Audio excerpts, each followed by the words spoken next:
In this video, I'll show you how to reset a HP DeskJet 2820e printer.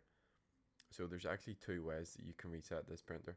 The first way is by just resetting the Wi-Fi, and then the second way is doing a full factory reset.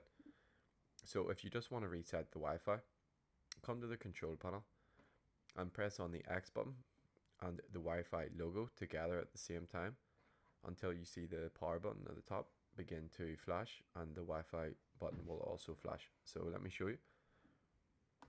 With both fingers, just press both of these buttons in for a few seconds, and then you'll see the power button begin to blink, and then this, so you can see the Wi-Fi has now been reset.